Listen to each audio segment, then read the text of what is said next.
Келесі сөздерді үйренуге ұсынамын. Опасыздық. Опа. Зил. Сиық. Әлеует. Жазатайым. Баған. Иілу. Ірге. Буранда. Салбырау. Жалпақ. Жалпақтық. Қазір мен орыс тіліне сөздерді оқимын. Измена. Верность. Тяжесть. Облик. Потенциал. Случайно. Столб. Сгибаться. Фундамент. Винт.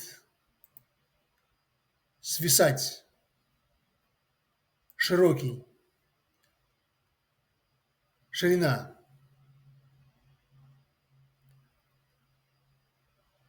Бұл сөздерді қолданып, келесі қадамда шығармамды жазамын.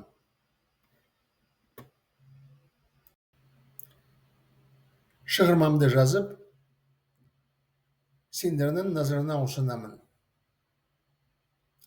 Ғимараттың инженерлік қарастырудың қорытындысы. Жобалау ұжымына бір қауіпті күйде тұрған ғимаратты қарастыруға тапсырмасы берілді. Қарастыру қорытындысы негізінде ғимаратты сақтау немесе құлату туралы шешім қабылданады. Жағдайды келесідей сипаттауға болады. Қазіргі уақытта жөнделмеген ғимараттың ешқандай опасы жоқ. Оның сәулеттік сиығы бұзылып кетті. Мәселе келесі себептермен пайда болды. Қатты қар жауғаннан кейін ғимараттың төбесінде қатты зіл орасан салмаған көлемінде жиналды. Бір күннен кейін жауын жауды. Төбесі сулы қардың зілі астында иіліп кетті. Ғимараттың конструкциялардың опасыздыққа қатты әлеуеті бар екен. Тіпті жазатайым соғу немесе 3-4 балл жер сілкіну оны құлатар мүмкін.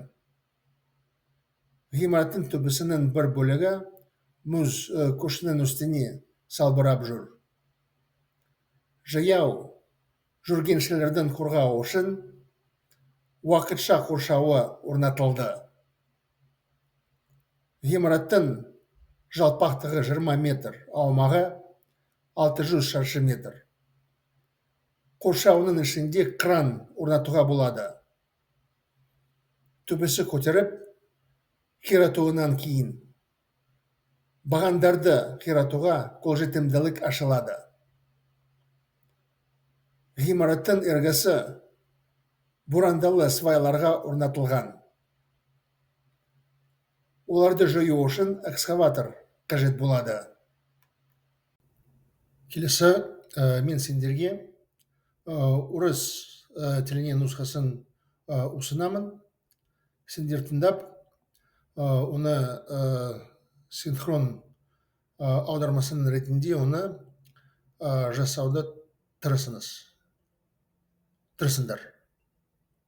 То есть я вам зачитаю версию на русском языке.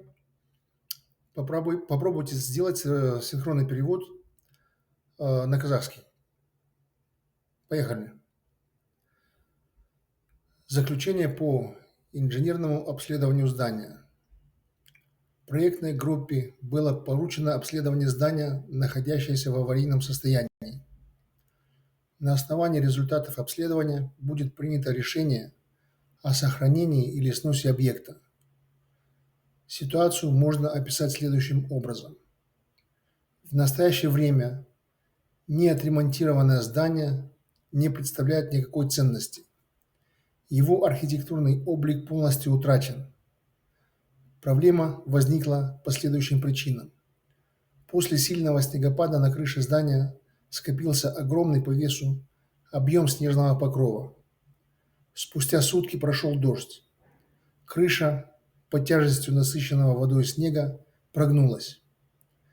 Конструкция здания обладает высоким потенциалом к аварийности. Даже сильный порыв ветра или землетрясение силой 3-4 балла могут привести к его обрушению. Часть крыши здания с образовавшимся льдом нависает над улицей. Для защиты пешеходов были установлены временные ограждения. Ширина здания составляет 20 метров, площадь 600 квадратных метров. Внутри ограждения возможно установить кран. После подъема и демонтажа крыши откроется доступ для разрушения колонн. Фундамент здания установлен на винтовых сваях. Для их удаления потребуется экскаватор.